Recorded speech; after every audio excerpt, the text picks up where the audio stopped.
Hey, so today we're going to be learning about infrared photography.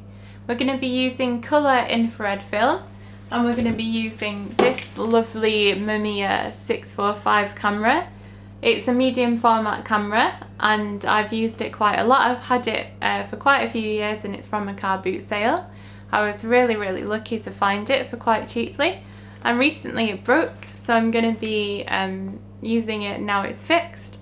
I've really missed this camera because it's really good. So this is a film that you need. This is Aerochrome 120. When you get it from the supplier, you have to put it straight in the fridge, just like you would with quite a lot of different films. So some history about the film.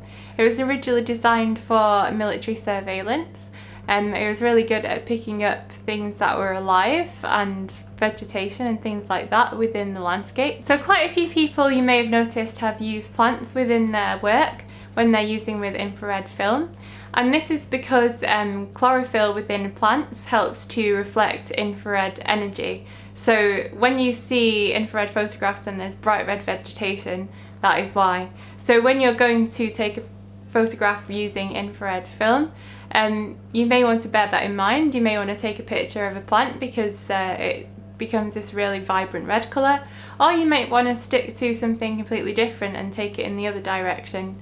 I've taken photographs using the sea in infrared film with seaweed, and that was also quite interesting just because of the contrast of the environment. So this kind of aerochrome film is really rare these days. One of the reasons is because Kodak discontinued their film due to low demand. I'm interested to know if the demand goes up, whether the film will be produced again, so I'd love to know about that if anybody has any suggestions. Currently there's no digital replication of this film at the moment. However, I did see quite a convincing infrared filter on Instagram. So have a look for that because it's quite good actually. So one thing that you can do with digital photography and infrared is you can make an old compact camera into a infrared camera specifically. And there's an amazing artist called Levin Hagel who did this. So talking about amazing artists, I found out about infrared photography through an artist called Linda Laird, and she'd been making images of the French landscapes using infrared film, and she has had quite a few exhibitions of these and they're absolutely beautiful, so I'd recommend going to check her website. So I'm going to have a solo show in November and it's going to be showing some of these infrared photographs, and these infrared photographs were taken in Kilpisjärvi in Finland.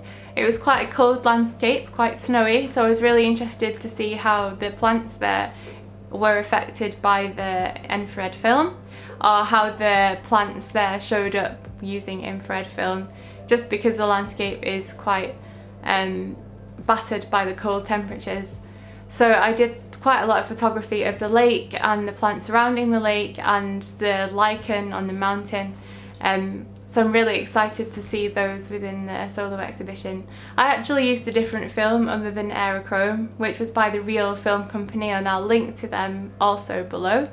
That was 35mm film, and that has also been discontinued, but I use the same exact methodology to make those pictures. Before I load the film, I'm going to use this rattan filter, which is a yellow filter, and this blocks out the blue light. I'm going to put the filter on the back of the lens, and I'm going to do it with tape,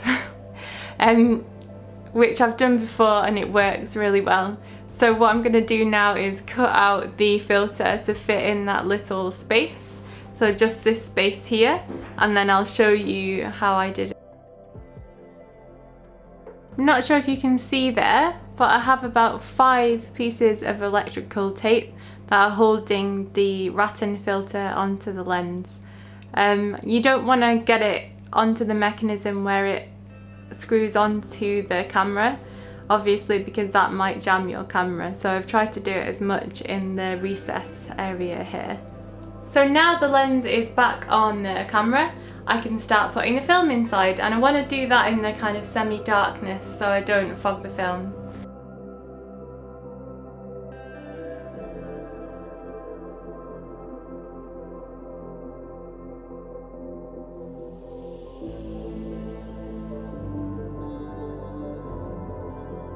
So when it comes to exposing the pictures, I'm going to need quite a lot of light. So I'm going to make sure that it's a really sunny day. I'm going to make sure that I've got a tripod, and I'm also going to make sure that I keep my camera really still. So the film needs quite a lot of light, and that is really important because you're blocking some of the light with the filter. So you need to make sure you accommodate for that. So without further ado, we'll go out and take some pictures, and then I'll show you the results at the end of the video. I'll also show you some of the pictures from my solo show. So look out for that because it's going to be coming up quite soon.